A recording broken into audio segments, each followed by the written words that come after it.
Hello everyone, it is Sam from Sam's Nonsense, and today I'm here for an exciting video. Today I'm going to be sharing with you guys fantasy book recommendations catered for each Hogwarts house. So yes, I have a recommendation for Hufflepuff, Gryffindor, Ravenclaw, and Slytherin, so stay tuned to see what those book recs are. The first Harry Potter house that we're going to be starting with is the Gryffindor house, the house of Harry, Ron, and Hermione. As we all know, Gryffindors are known for their bravery, their acts of camaraderie, and fearlessness, and I have the perfect book recommendation for this house. It is going to be The Deeds of Poxenarian by Elizabeth Moon. This book is full of heroic deeds, all done by our main character, Paxenarian, known to everybody as Pax.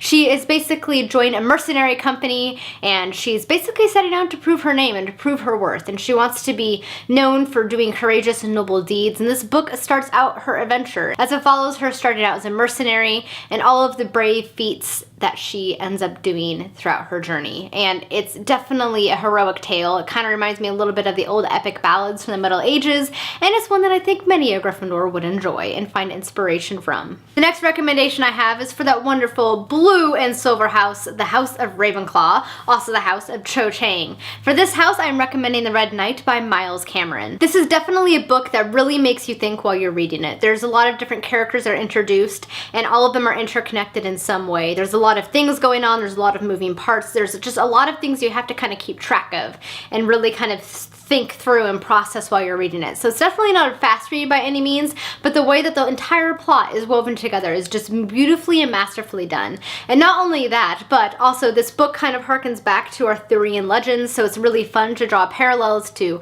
literature throughout history that this author was kind of channeling, and it basically just causes you to just think and process a lot while you read this novel, and something that I think many a Ravenclaw would find themselves enjoying. My next recommendation is for the House of Slytherin, also the House of Snape and Malfoy.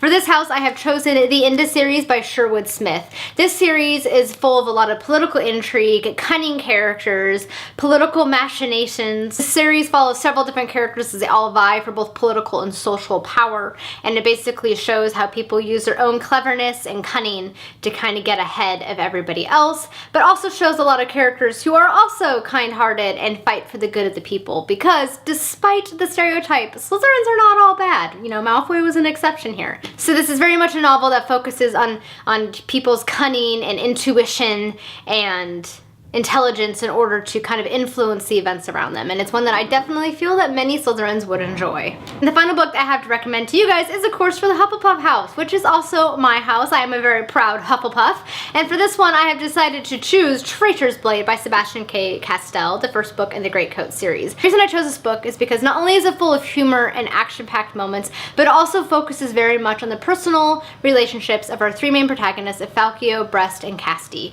These two will do anything for each other. They will fight for each other, they will be there for each other to support, and I feel like that's what a lot of us Hufflepuffs are known for. We're known for kind of supporting one another and lifting each other up and being there for others in need. I just feel like this is like the perfect Hufflepuff book. It's like everything that we believe in embodied into this one book, and it's full of humor, which is also pretty dang awesome, because who doesn't love humor in a book? I just feel like this entire series kind of embodies the values of the Hufflepuff house, and I definitely feel like it's one that many a Hufflepuff would enjoy. Alright guys, that is it for today's video recommending fantasy books for each Harry Potter house. If you all have read these books, I would love to know your opinion on them. I would also love to know what book you would recommend for each Hogwarts house, because we could all do some book recommendations. Who doesn't love book recommendations? Not me, I love them, they're great. Alright guys, that's it for today's Harry Xmas to You video. I hope you guys enjoy the rest of this epic readathon, and until next time guys, bye!